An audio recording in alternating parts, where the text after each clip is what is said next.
Ini ang GMA Regional TV Early Edition.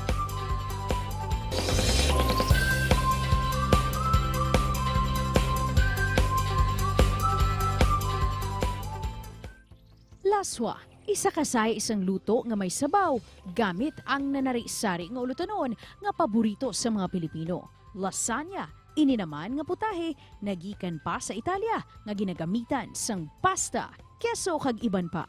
Apang kabalubala kamo nga sa Don Salvador Benedicto Negros Occidental may putahe nga ginaserbe nga nagasamo sa duha, ginatawag nga laswa lasagna. Ini ang himo sang mag-iloy nga Sanday Lucille kag Jay Gray. Ang inspirasyon sa likod sining putahe, hibaluon ta. Mga kapuso, mga kaupunta sining agang mag-iloy sa likod sang pinasahi. Nga putahe nga kung tawgon, laswa lasagna. Bawdo ka namit. Sanday Ma'am Lucille kag Chef Jay Gray. Good morning sa inyo Ma'am Lucille and Chef Jay. Welcome to GMA Regional TV Early Edition. Good morning. Good morning. This time around, guys, let's talk about your place. Dito sa may Don Salvador Benedicto, nakabisita ko sa to, no? Kagkatahom gidya sang inyong nga lugar. Ginabalik-balikan bangod sa mga manamit nga putahe ang sang inyong nga restaurant. What exactly is the concept of your place in the summer capital of Negros Occidental, which is DSB? Actually, ini nag-start ni siya sang do advocacy namon nga gusto namon magbulig sa mga ata community nga makahimo sila livelihood bala through livelihood nga makaangat man sila sa ilang nga estado sa pangabuhi. This time around, ang inyo offering mostly Filipino dishes nga may twist, no? Napasiplatan namon ini ang ginatawag nga lasagna pero ang unod utan. You're calling this one laswa lasagna. What's the inspiration behind this one, ma'am? Sir? Siguro, ang inspiration nanda is ang typical nga laswa nato.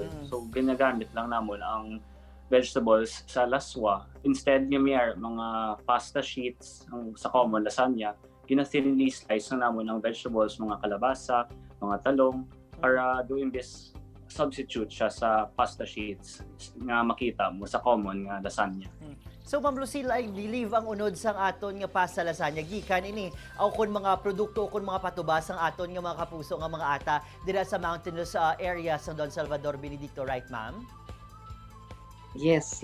Kung pwede man lang tanan namon nga ingredients makuha namon dira sa bukid para man makabulig sa mga nagatanom. Chef, balikan ta ka, chef. Paano lutuon ang imo ni nga laswa lasagna ka? Very interested gid ang mga kapuso naton sa Western Visayas nga mahibaluan. Can you take us to your process? Of course, I will not ask about your secret. Go ahead, chef.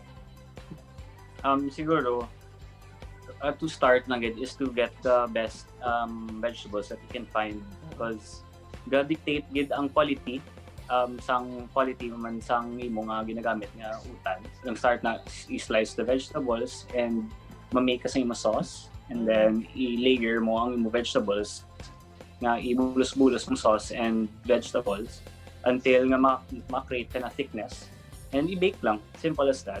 Ma'am Lucille, laswa, baw daw kinahanglan, ginasang lawas sa subong, ma'am. This time with a twist, no? Laswa lasagna. What's the usual reaction, Ma'am Lucille, sa mga diners ninyo matapos matilawan ang kakaiba nga potahe ninyo sa Don Salvador Benedicto, ma'am?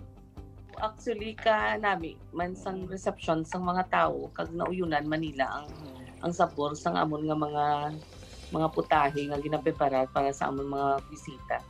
Ma'am Lucille, what kind of fulfillment do you get in helping our indigenous people dila sa Don Salvador Benedicto? Nakita ko hindi lang igali manamit ka putaheng inaserve ninyo at the same time, you are helping a community prosper. Makitaan po gid nga sang una daw hindi na sila magtulok sa mata mo. So, ang self-esteem nila tam-an gid ka nubo. Susubong nalipay gid ko nga magtulok sila nga parte na gid ang confidence nila. Wow. Kag kabalo na sila mag-istorya sa mga tao sa taga-syudad. Ma'am, please invite everyone ang aton nga mga kapuso diri sa Western Visayas na medyo halog-halog na ang aton nga mga travel protocol subong base magbisita sa DSB. Pwede ginila matilawan ang laswa lasagna dira sa may kusinata. Go ahead, ma'am. dalian nyo na kay sa among lugar hindi lang pagkaon ang inyong nga matilawan ang kabugnaw sa lugar, wellness bala nga ginatawag nga kunara ka todo malipatan mo ang mga problema nga ginaatubang ta sa adlaw-adlaw subong tion. Chef Jay, Ma'am Lucille, madamo gyud salamat. God bless you and Happy New Year kag syempre regards sa mga kapuso dira sa ato dira sa Don Salvador Benedicto. Madamo gyud salamat. God bless you guys. Happy New Year too. Thank you. Bye. Bye-bye. Thank you. Sa negosyo, ilabi na sa nagabaligya sa pagkaon, nagapanguna nga konsiderasyon ang panabor sa customer. Sa tion niya ini ang makuha na diri na magasulod ang kita.